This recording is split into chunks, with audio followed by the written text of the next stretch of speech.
안녕하세요. 40대 후반 여자입니다. 저는 결혼 17년 차이고 시어머님을 모시고 살았어요. 제 남편은 저보다 나이가 훨씬 많습니다. 남편은 남편 집에서 막둥이지만 저랑은 14살 차이가 났거든요. 20살 꽃다운 나이에 남편을 만나 21살에 결혼하게 됐고 넉넉지는 않았지만 그래도 나름 괜찮은 편에 속했어요. 저는 아버지가 빨리 돌아가셔서 여자들만 있는 집에서 자랐는데 그래도 성격이 밝고 대찬 편이었어요. 그래서 결혼을 할 때도 힘든 일이 많았지만 잘 견뎠었죠. 하지만 진짜 시집살이는 쉽지 않더라고요. 처음 남편 집에 인사를 드리러 간 날부터 불행의 시작이었어요. 말했다시피 남편이 막둥이이고 위로는 누나들이 셋이나 있었는데 다 나이가 많아서 진짜 부담스럽더라고요. 게다가 시아버님도 남편이 어렸을 때 돌아가셔서 완전 여자밭이었어요. 그래서인지 느낌이 좀 쎄하더라고요. 아니나 다를까 시어머님은 남편을 완전 자기 남편으로 생각을 하는 것 같더라고요. 저한테 뺏기는 기분이 드셨는지 밥을 먹으면서 내내 저를 깎아내리는 듯한 말들을 퍼부었어요. 우리 강훈이는 엄마 같은 여자를 만날 거라고 그렇게 어렸을 때부터 침이 마르도록 말하고 다녔는데 아이고 숟가락 들 힘은 있겠니? 그렇게 혀를 차는데 앞에 앉아있는 제가 완전 최인이라는 느낌을 주더라고요. 저희 시어머님이 옛날 분이셔서 일본말을 자주 쓰시곤 하셨는데 그 말을 못 알아들으면 진짜 불같이 화를 내시곤 했어요. 그래서 첫날 남편의 누나들과 시어머니한테 된통 당하고 곧바로 도망을 갔어요. 진짜 결혼은 못하겠더라고요. 눈앞이 캄캄한 게 이 사람이랑 결혼하면 진짜 내 인생이 정말 힘들어지겠구나를 느끼고 있었습니다. 그러자 남편은 매일 저에게 손편지를 써서 집까지 찾아왔고 또 무릎까지 꿇고 저희 엄마한테 고생 안 시킬 테니까 한 번만 믿어달라며 머리까지 바닥에 박고는 빌더라고요. 그날 저희 엄마는 감동을 받으셨는지 남편에게 자고 가라는 말을 했고 그래서 저와 남편은 밤새도록 이야기를 나눴습니다. 그때 남편이 저한테 고생시키는 일 없을 거고 시댁과 마주할 일은 거의 만들지 않을 테니 자기를 믿고 결혼을 해달라고 하더라고요. 그 말들에서 진심이 느껴지기도 했고 어린 나이에 만난 첫 남자라서 저는 그 말에 홀라당 넘어가 버렸어요. 정말 순진했죠. 아무것도 몰랐으니까요. 그래서 진짜 짜잘한 일들이 많았지만 저는 어떻게든 이 악물고 버텨서 결혼을 했습니다. 남편 말대로 결혼 초반에 신우들과 마주치는 일은 거의 없었어요. 명절날에 한 번씩 저희 집으로 오긴 했지만 그래도 큰 문제는 없이 지나갔었죠. 그런데 문제는 진짜 예고 없이 찾아오더라고요. 시어머님은 시골에서 혼자 지내고 계셨는데 허리를 심하게 다치게 되셨고 누군가가 모셔야 하는 상황까지 오게 됐습니다. 그래서 가족들이 다 저희 집으로 모여서 누가 어머님을 모실 건지 회의를 하는데 하나같이 모두 저희한테 시어머니를 모시라고 강요를 하더라고요. 모시는 거 문제가 안 됐는데 말하는 게 진짜 기분이 나빴습니다. 막내 네가 엄마 좀 모셔. 옛날부터 너를 제일 예뻐했잖아. 그래 언니 말이 맞지. 우린 딸이라고 얼마나 구박을 했었는데 아들이 네가 모시는 게 맞지. 그래 엄마 보험도 없어서 돈도 많이 나올 텐데 네가 이참에 효도 좀 해. 모시기 싫으면 싫다고 말을 하면 되지 말을 꼭 저렇게까지 할 필요가 있는 거냐고요. 보는 제가 화가 날 지경이었다니까요. 물론 아들, 딸을 나눠서 차별을 한 건 어머님이 아니 옛날 어른들이 잘못한 게 맞지만 그래도 그렇다고 해서 모든 책임을 남편한테만 지라니 어처구니가 없었습니다. 효도 진짜 형님들이 할 말이 아니거든요. 제가 결혼하기 전부터 남편은 어머님 생활비를 꼬박꼬박 넉넉하게 보내드렸어요. 반면 형님들은 10만 원이 아까워서 매번 어떻게든 안 보내려고 그때마다 어머님하고 문제를 만들어서 싸우곤 했습니다. 그래서 남편은 혹시라도 혼자 계시는 어머님이 생활비가 모자랄까봐 더 넣어서 보내드린 거였죠. 그래서 진짜 너무 억울했습니다. 그런데 누님들은 진짜 심하게 막말을 하더라고요. 남편이 태어나고부터 집이 기울었다느니, 너 때문에 인생이 꼬였다느니, 집안에 도움이 안 된다느니, 이제라도 도움이 되어보라느니, 누나들의 막말은 끝도 없이 날카롭게 남편의 마음에 꽂혔어요. 보는 제가 다 마음이 아팠습니다. 아무 말 없이 듣고만 있던 남편은 결국 알겠다는 말만 하고선 자리를 떠버렸어요. 많이 속상했을 거예요. 솔직히 남편은 누나들한테도 어머님한테도 진짜 잘했거든요. 첫째 누님 집 살 때 돈 보태드리고, 둘째 누님은 차 사고 내서 합의금 필요할 때 대신 다 처리해주고, 막내 누님은 이혼할 때 위자료까지 대신 내줬는데 진짜 억울할만 하죠. 그래서 저는 그런 남편이 불쌍했고 안쓰러웠어요. 그런데 아무 말도 못하겠더라고요. 더 속상할까봐. 그래서 저는 그냥 옆에서 묵묵히 남편을 도와주려고 애를 썼습니다. 그런 제 마음을 아는지 남편 역시도 고마워하는 눈치였어요. 그런데 이 일이 저한테 그렇게 큰일이 될 줄은 몰랐습니다. 그땐 사랑하니까 함께 해결하는 것이 맞다고, 같이 짊어지는 것이 맞다고 생각했는데 시댁 문제는 함부로 터치하는 게 아니었더라고요. 얼마 뒤 시어머님이 저희 집으로 짐을 싸서 들어오셨어요. 본인도 어쩔 수 없이 저희 집에서 지내게 된 걸 아시는지 첫날은 조용하게 지나가더라고요. 첫날부터 난리가 날 줄 알았는데 너무 조용해서 놀라울 지경이었어요. 하지만 둘째 날부터 문제는 시작됐습니다. 개벌은 남 못 준다고 허리를 다쳤다는 분이 계속 움직이면서 집안일을 터치하기 시작하셨어요. 바닥에 먼지가 어쨌네. 남편 서재방이 더럽네. 반찬은 왜 이것밖에 없냐는 둥 정말 귓구멍이 터질 것 같았어요. 하지만 이 정도는 양호한 편이었습니다. 저보고 따로 상을 차려서 따로 밥을 먹으라고 하시더라고요. 어디 겸상을 하려고 드냐며 진짜 어이가 없었습니다. 남편도 말렸지만 전혀 말이 통하지 않아서 전 최근까지도 남편과 함께 밥을 먹지 못했어요. 어머님이 안 계실 때 빼곤 남편과 시어머님이 먼저 드시고 그 다음에 제가 남은 반찬에 밥을 먹어야만 했었거든요. 이게 무슨 짓이냐고요. 근데 더 서러운 건 이런 태도가 제 딸아이한테까지 이어져 갔다는 거예요. 첫째가 딸이고 둘째가 아들인데 둘이 연년생이에요. 시어머님을 모시고 산 지 1년 반쯤 지나고 나서 아이를 출산했는데 대놓고 아들만 안아주더라고요. 처음 딸이 태어났을 땐 얼굴도 안 보셨는데 그래도 시간이 지나면 괜찮아지겠지 싶었습니다. 그런데 아이가 크면 클수록 더 심해져만 갔습니다. 그래서 딸이 진짜 힘들어했어요. 할머니는 자기만 싫어한다면서 세뱃돈도 동생만 주고 자기는 맨날 청소며 심부름만 시키면서 동생한테는 해달라는 건 다 해준다며 매일 우는데 같이 사니까 그 스트레스가 더 심했겠죠. 안 그래도 사춘기라 힘들 텐데 진짜 속상했습니다. 그런데 이게 더 큰 문제를 일으켰습니다. 할머니가 자꾸 딸을 시녀처럼 부려먹으니까 아들 녀석도 자꾸 누나한테 기어오르더라고요. 정말 교육에 나쁜 행동을 가르치고 있어서 도저히 안 되겠다 싶어서 제가 어머니께 부탁을 드렸습니다. 어머님, 지훈이만 너무 오냐오냐 해주지 마세요. 얘가 요즘 버릇이 너무 안 좋아져서요. 최대한 부드러운 말투로 부드럽게 부탁을 드렸는데 어머님은 버럭 화를 내시더라고요. 내가 뭘 어쨌다고 그러니? 정말 딸은 지의 미를 탐는다더니 아유 됐다 문 닫고 나가라. 어머니 지우도 됐다니까. 아예 말도 제대로 못 해보고 쫓겨났습니다. 그래서 저는 아들을 붙잡고 말을 했어요.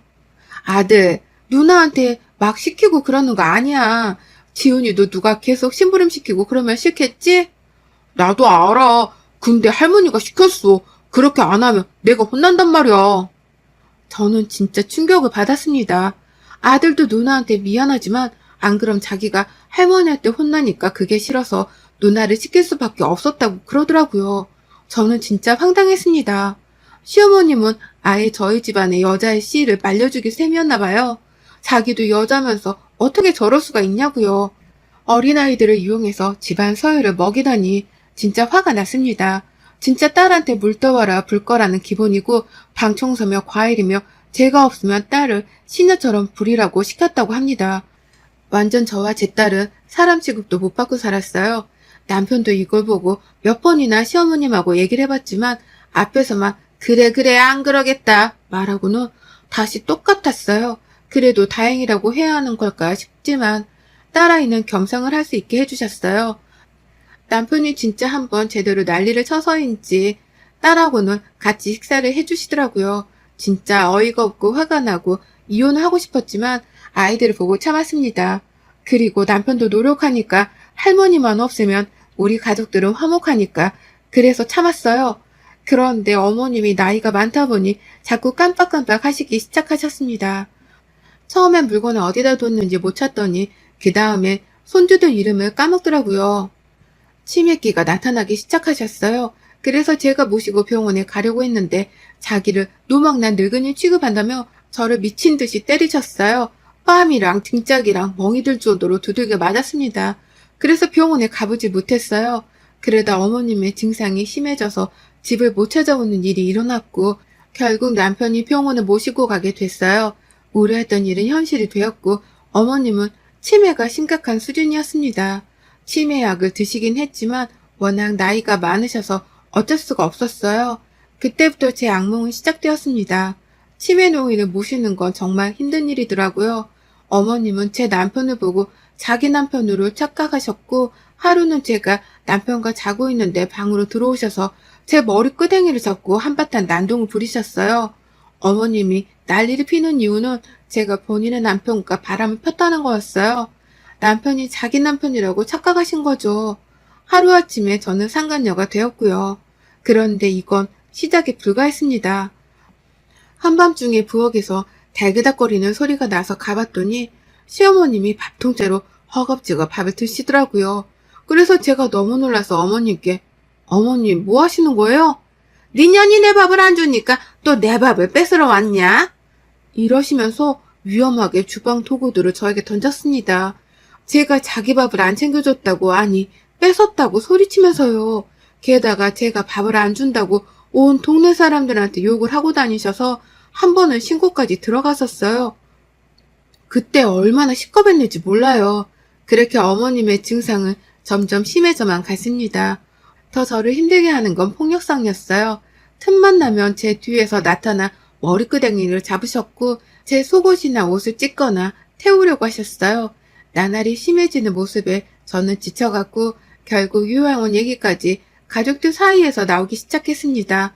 그런데 때마침 정신이 돌아온 어머님은 요양원을 보낼 거면 차라리 자기를 죽여달라고 소리치더라고요. 그날도 집이 아주 한바탕 뒤집어졌습니다. 도대체 답이 안 나오더라고요. 어머님이 그렇게 말씀을 하시니까 형님들도 절대 요양원 안 된다고 난리를 치셨거든요. 그래서 저도 제 입장을 말했죠. 저도 솔직히 너무 힘들어요. 한계치가 이미 넘어버렸다고요. 올케가 힘들겠어. 가족인 우리가 힘들겠어? 이게 말인가요? 돌보는 건 저도 가족인데 진짜 이게 말인가 똥인가 했어요. 남편도 옆에서 듣다 못 참겠는지 한마디 하더라고요. 이 사람도 할 만큼 했지. 누나들은 어머니 이렇게 되신 후에 한 번이라도 돌봐봤어? 아니잖아. 얼마나 힘들었으면 이 사람이 이런 말을 하겠어. 그리고 이 사람도 가족이야. 우리 가족이라고.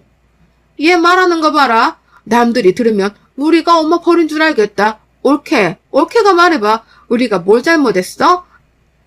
진짜 너무 화가 나는데 입을 열면 다 폭발할 것 같아서 입술을 꾹 깨물고 있었어요. 그러자 형님들이 기분이 나쁘셨는지 밥상을 엎고 가버리더라고요.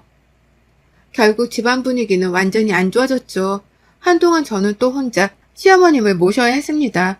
그러다 며칠 동안 첫째 형님 댁에서 어머님을 모시겠다고 하셔서 저희는 알겠다고 했어요. 간만에 자식 노릇을 좀 하려고 하나보다 했어요. 그래서 저는 간만에 가족들과 즐거운 시간을 보냈습니다. 치킨도 시켜 먹고 그동안 신경 써주지 못했던 딸아이에게 온 정성을 다해 보살펴 줬습니다. 그리고 어머님이 오기로 한 날 저랑 남편이 형님 댁 근처에 일이 생겨서 겸사겸사 차로 모시러 가게 됐어요. 원래는 4시쯤 형님이 오기로 했는데 그냥 저희가 1시가 조금 안 되는 시간에 연락 없이 형님 댁으로 가게 된 거죠. 그런데 형님 댁이 2층이고 옛날 복도 형식 주택이었는데 항상 문을 활짝 열어두셨는데 그날도 역시나 문이 활짝 열려 있었습니다. 그래서 복도에 형님 목소리가 아주 쩌렁쩌렁하게 새어나왔어요. 그 새어나온 대화 내용에 저와 제 남편은 아주 기겁을 했습니다. 엄마도 진짜 대단하다. 또 그 집을 가서 그 짓을 하겠다고? 그럼 어쩌냐. 내 아들 죽고 나면 그 어린 년이 내 아들 돈 다 챙길 텐데 내가 죽어서도 그거를 못 보겠다. 그래서 올케랑 이혼이라도 시키게? 걔가 그러겠어? 그럼 내가 벽에 똥칠이라도 해봐야지. 그 꼴을 보고도 남아있겠냐? 저는 너무 깜짝 놀랐어요. 남편을 놀란 제 입을 막고선 차분히 그 말들을 듣더라고요. 치매 가지고 며느리 내쫓는 시엄마는 엄마밖에 없을 거야. 남편은 바로 집 안으로 들어갔고 무슨 소리냐고 따져 물었어요. 순순히 대답할 리 없는 시어머님은 또 치매인 척 연기를 시작했고 형님은 뭐가? 라며 아무 일 없는 것처럼 말을 하더라고요. 남편은 제가 정신을 못 차리는 사이 핸드폰으로 녹음을 했었나 봐요.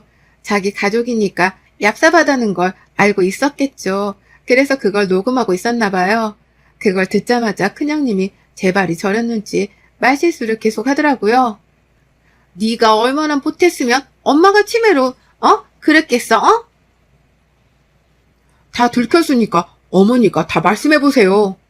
남편이 완전 화난 얼굴로 식탁에 있던 걸 막 던지면서 말을 하니까 시어머님이 사실대로 말하더라고요. 천연이 너 죽으면 네 돈으로 딴 놈한테 시집 가는 게 꼴보기 싫어서 내가 그런 거다. 다 널 위해서 내가 그랬던 거야. 도대체 무슨 말씀을 하시는 거예요? 저 사람이 그럴 사람이에요? 그럴 사람이었으면 벌써 어머니 두고 도망갔어야죠. 내가 가진 게 뭐 있다고 어머니 시중 다 되면서 내 옆에 있냐고요. 진짜 그렇게 화난 남편 얼굴을 저는 처음 봤어요. 너무 무섭더라고요. 저도 화가 났지만 저보다 더 화가 난 남편 때문에 아무 말도 못하고 있었어요. 뻔하잖니. 엄마 눈엔 다 보여. 제가 딴 남자랑 눈 맞을 게 뻔해서 치매를 이용해 저를 그동안 괴롭히셨던 거였어요. 한 달도 두 달도 아닌 2년 가까이. 정말 충격적이었습니다. 어떻게 저럴 수가 있는 건지 정말 진전머리가 나더라고요. 결혼한 17년 동안 저는 단 한 번도 어머니에게 가족인 적이 없었던 거였어요. 정말 하늘이 무너졌습니다. 그래도 저는 어머니라고 그렇게 맞아가면서도 돌봐드린 거였는데 진짜 그게 다 연기였다니. 사실 치매가 있으신 건 맞았대요. 그런데 그게 그렇게 심한 정도까지는 아니셨는데 일부러 그걸 핑계로 저를 괴롭히셨던 거였어요. 시댁 식구들은 남편을 제외하곤 일반 상식선에선 이해할 수 없는 그런 사람들이었습니다. 정말 충격적이란 말밖에 안 나오네요. 시어머님은 오죽했으면 자기가 그랬겠냐고 남편에게 하소연했지만 제가 진짜 바람을 핀 것도 아니고 남편 돈을 흥청망청 쓴 것도 아니고 아무리 억울하다고 말을 해도 저희는 용서할 수가 없었습니다. 그 후 저희는 어머님과 완전히 돌아서 버렸고 형님들하고도 연을 끊기로 했어요. 저희 집으로 자꾸 찾아오셔서 결국 최근 이사까지 했습니다. 그리고 가정폭력 증거자료로 저는 시어머님이 저희 주소를 열람하실 수 없도록 동사무소에 신고까지 해놨어요. 그래서 더 이상 시댁하고는 연락을 전혀 하지 않고 있습니다. 그 후 친척들한테 들은 바로는 정말 시어머님은 자기 거짓말대로 치매가 엄청 심해졌고 저한테 했던 행동들을 딸들에게 그대로 하고 있다더라고요. 그리고 항상 사고만 치던 형님들은 의지할 데가 없어서 그런지 완전 싸그리 다 허우적대면서 살고 있다고 합니다. 서로 어머님 치료비를 떠밀면서 매일같이 싸우고 있대요. 막내 형님은 또 사고를 쳐서 이곳저곳 돈을 빌리러 다니시나 봐요. 정말 웃기지 않나요?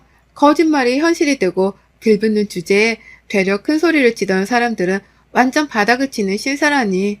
정말 사람은 올바르게 살아야 하는 것 같아요. 남편도 마음은 아프지만 그래도 그동안 자식 노릇을 할 만큼 충분히 했다고 신경 쓰고 싶지 않다고 하더라고요. 그러면서 우리 넷이서 행복하게 살자고 약속했습니다. 그래서 저도 신경 쓰지 않으려고요. 게다가 지금 딸이 너무 행복해하고 있어요. 넷이서 같이 밥을 먹을 수 있으니까요. 물론 너무 마음이 안 좋고 찝찝합니다. 시어머님이 치매시라는데 어떻게 마음이 편할 수만 있겠나요? 하지만 저희는 정말 할 만큼 다 했기에 미련이 없습니다. 앞으로도 그럴 것 같고요. 다만 바라는 게 있다면 진짜 그 사람들이 정신 차리고 똑바로 제대로 좀 살았으면 좋겠네요. 제발 두 번 다시 마주치지 맙시다. 여러분의 생각은 댓글로 남겨주세요. 오늘도 시청해 주셔서 정말 감사합니다.